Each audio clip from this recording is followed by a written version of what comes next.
Visakha steel plant ని సంరక్షించుకునేందుకు TDP అభ్యర్థులను గెలిపించాలని కోరారు నందమూరి బాలకృష్ణ చిన్న కుమార్తె తేజస్విని. తన భర్త విశాఖ టీడీపీ ఎంపీ అభ్యర్థి శ్రీభరత్ కు మద్దతుగా ఆమె ప్రచారం నిర్వహించారు. స్టీల్ ప్లాంట్ కోసం మొదటిసారి తన భర్త శ్రీభరత్ ధర్నా చేశారని ఆమె గుర్తు చేశారు.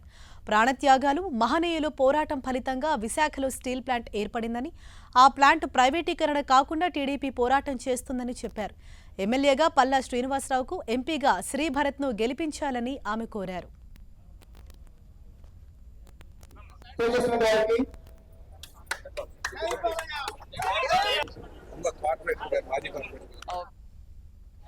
మొదటిసారి ధర్నా చేసింది స్టీల్ ప్లాంట్ కోసం అనుకుంటాను.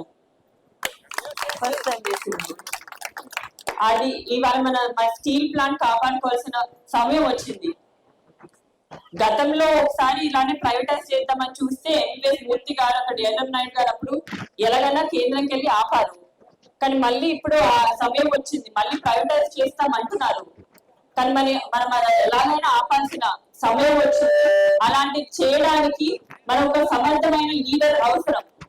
అలాంటి లీడర్ ఎంపీగా ఇప్పుడు అభ్యర్థిగా పోటీ చేసే శ్రీభరత్ గారు. మీరు మొన్న చూస్తే కూడా మన డిఫెన్స్ మినిస్టర్ రాజ్నాథ్ సింగ్ గారు వచ్చినప్పుడు కూడా ఆయన ముందు చాలా ధైర్యంతో మాట్లాడారు మన స్టీల్ ప్లాంట్ గురించి. ఆల్మోస్ట్ ఒక 17,000 మంది వాళ్ళ భూములన్నీ త్యాగం చేశారు స్టీల్ ప్లాంట్ కి. వాళ్ళకి ఉద్యోగాలు ఇస్తారన్నారు. వాటిలో సగం మంది కూడా ఇంకా ఉద్యోగాలు ఇవ్వలేదు. మీతో మేమున్నాము, మీకు సాయం చేయడానికి మేమున్నాము.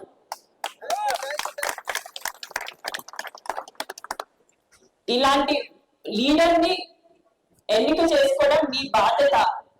సెంటర్కి వెళ్ళి మన ప్రాబ్లమ్స్ ఏంటో, మన ఇష్యూస్ ఏంటో మాట్లాడే వ్యక్తి మనకు అవసరం.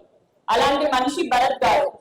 మంచి చదువు చదివిన వారు, మంచి అవగాహన ఉన్నవారు, ఏదైనా డెప్త్ లోకి వెళ్ళి దాన్ని పరిశీలించే వ్యక్తి. ఈ స్టీల్ ప్లాంట్ ప్రైవేటైజేషన్ అవ్వకుండా చూద్దాము అని కష్టపడే వ్యక్తి. అలాంటి వ్యక్తిని మీరు ఎంపీగా మీరు గెలుచుకుంటారని, మీ విశాఖని గెలుచుకుంటారని నేను ఆశిస్తున్నాను. అలాగే మన పల్లా గారు, మీ గురించి నేను చెప్పక్కర్లేదు.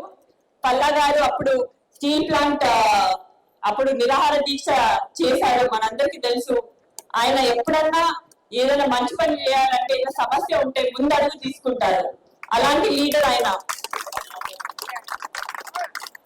మనము ఎప్పుడన్నా ఇప్పుడు మనకి దెబ్బ తగిలితే పెద్దలు పసుపు పెడతారు.